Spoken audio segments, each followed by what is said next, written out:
पारशिवनी तालुक्यातील आमगाव शिवारात वाघाच्या हल्ल्यात शेतकऱ्याचा मृत्यू झाल्याची धक्कादायक घटना घडली आहे। यामुळे परिसरामध्ये एकच खळबळ उडाली असून नागरिकांमध्ये दहशतीचं वातावरण निर्माण झालंय। या घटनेने शेतकऱ्यांच्या सुरक्षेच्या मुद्द्यांवर गंभीर प्रश्न उपस्थित केलाय। रविवारी 12 जानेवारी रोजी सायंकाळी सुमारे 4 ते 5 वाजताच्या दरम्यान आमगाव शिवारात शेतकरी सहादेव नथुजी सूर्यवंशी वय वर्ष 43 शेतामध्ये तुरीची कापणी करत होते। त्यावेळी अचानक वाघाने त्यांच्यावर हल्ला केलाय। वाघाच्या जीवघेण्या हल्ल्यात शेतकऱ्यांचा जागीच मृत्यू झालाय। तर या धक्कादायक घटनेची माहिती गावात वाऱ्यासारखी पसरली आणि परिसरामध्ये एकच गोंधळ उडाला। घटनास्थळी पोहोचलेल्या ग्रामस्थांनी घटनांची माहिती वन विभाग आणि पोलीस विभागाला तातडीने दिली। सदर घटनेची माहिती मिळताच वन विभागाच्या अधिकाऱ्यांनी आणि पारशिवनी पोलिसांनी घटनास्थळी तातडीने दाखल होऊन परिस्थितीचं गांभीर्य पाहिले। वनपरिक्षेत्र अधिकारी अनिल भगत आणि पोलीस निरीक्षक राजेश कुमार थोरात आपल्या टीमसह घटनास्थळी पोहोचले। त्यांनी या घटनेचा तपास सुरू केला असून पुढील कारवाईच्या दृष्टीने मोकळेपणाने चर्चा सुरू केली आहे। पारशिवनी तालुक्यातील या घटनेला वाघाच्या वाढत्या मुक्त संचाराचा संदर्भ आहे। गेल्या काही महिन्यांपासून वाघाच्या हल्ल्याच्या घटनांमध्ये मोठ्या प्रमाणामध्ये वाढ होत आहे। वाघाने पाळीव प्राण्यांची शिकार करून आपली भूक भागवली असती तर मानवावर हल्ला करणं ही एक अत्यंत चिंताजनक बाब ठरली आहे। यापूर्वी सालई गावात वाघाने शेतकऱ्यांच्या गायीला ठार केलं होतं, तर काही महिन्यापूर्वी एका शेतकऱ्याला वाघाने गंभीर जखमी केलं होतं। आता वाघाने शेतकऱ्याच्या नरडीचा घोट घेतल्यामुळे शेतकऱ्यांमध्ये एक मोठा दहशत निर्माण झालेला आहे।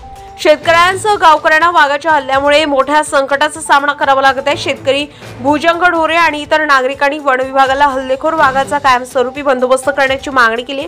ते म्हणतात की या वाघाने नरभक्षी रूप धारण केलं असून त्याला नष्ट करण्यासाठी ठोस आणि तातडीने उपाययोजना केले जावे, अन्यथा भविष्यात अशा प्रकारच्या घटनांना आमंत्रण मिळू शकते आणि अधिक लोकांच्या जीवाचा धोका निर्माण होऊ शकते।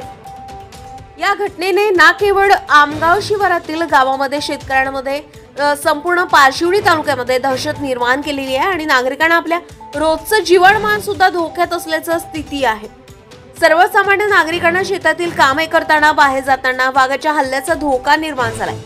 गावकऱ्यांचे म्हणणे आहे की वन विभागाने वाघाच्या वाढत्या हल्ल्यांना नियंत्रणात आणण्यासाठी त्वरित ठोस पावले उचलावी आणि शेतकऱ्यांच्या सुरक्षा आणि परिसरातील लोकांच्या जीवनाच्या संरक्षणासाठी तातडीने उपाययोजना करणं आवश्यक आहे। त्यासाठी वन विभागाला प्रौढ तंत्रज्ञान आणि विशेषतः हल्ला करणाऱ्या वाघांची शोध आणि बंदोबस्त पद्धती समाविष्ट करणं आवश्यक आहे। संपूर्ण घटनेचा तपास आणि भविष्याच्या उपाययोजना करण्यासाठी वन विभाग, पोलीस विभाग आणि प्रशासन एकत्र येऊन ही कारवाई सुरू करेल अशी आशा आहे।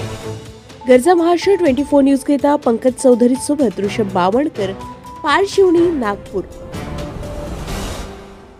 काल रात्री मला 8:30च्या सुमारास माहिती मिळाली की वाघाच्या हल्ल्यामध्ये आमगाव येथील इसमाचे मृत्यू झालेला आहे।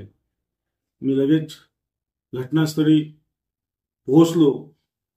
तिथं सर्व RFO, तहसीलदार, PI यांच्यासोबत चर्चा केली। आमगाव येथील रहिवाशांसोबत चर्चा केली। मृतकाच्या परिवाराला 10 लाख रुपयाचा चेक लगेच आज देण्यात येईल आणि उरलेले 15 लाख रुपयाचा चेक हा 8 दिवसात द्यायचा। RFO आणि त्यांच्या वारसांना कंत्राटी पद्धतीने नोकरी द्यायचं हे ठरलं। त्यांच्या RFO कडून लिहून घेतलं। त्यानंतर बॉडी पोस्टमॉर्टमला पाठवलं आणि आज पुन्हा DCF, सर्व वन विभागाचे अधिकारी, रेव्हन्यूचे अधिकारी हे सर्व मिळून ही घटना वारंवार नाही व्हायला पाहिजे याकरिता बैठक घेण्याकरिता आम्ही तिथं ठरवलेलं आहे। आणि ज्या प्रकारे वाघाचे हल्ले रामटेक विधानसभेमध्ये, रामटेक तालुका आणि पारशिवनी तालुक्यामध्ये वाढलेले आहे, त्याच्यावर उपाययोजना म्हणून आम्ही कंपाऊंड वॉलची मागणी वारंवार करत आहे। जिल्हाधिकाऱ्यांकडे केलेले आहे, त्याच्या अगोदर मुख्यमंत्र्यांकडे केलेलं आहे। वन मंत्री सुद्धा इथे येऊन गेलेले आहे, मीटिंग झाली, पण त्यानंतरही काही केलेलं नाहीये। ती शासनाची उदासीनतामुळे या लोकांचे प्राण जात आहे। याला जबाबदार हा शासन आहे। म्हणून माझी शासनाला मागणी राहील की लवकरात लवकर त्या वन विभागाला निधी देऊन फॉरेस्टला कंपाऊंड करण्यात यावे ही विनंती माझी राहणार आहे आणि मागणी पण राहणार आहे। आणि याकरता आम्ही हे सर्व झाल्यानंतर पुन्हा जिल्हाधिकाऱ्यांकडे बैठक लावून लवकरात लवकर निधी वितरण करण्याकरता त्यांना दबाव टाकण्यात येणार आहे। ताज्या घडामोडी आणि बातम्या जाणून घेण्यासाठी गरजा महाराष्ट्र 24 न्यूज या आपल्या यूट्यूब चॅनलला सबस्क्राईब करा आणि बेल आयकॉन दाबायला विसरू नका, जेणेकरून आपला व्हिडिओ आल्याची ताजी खबर तुम्हाला ताबडतोब मिळेल.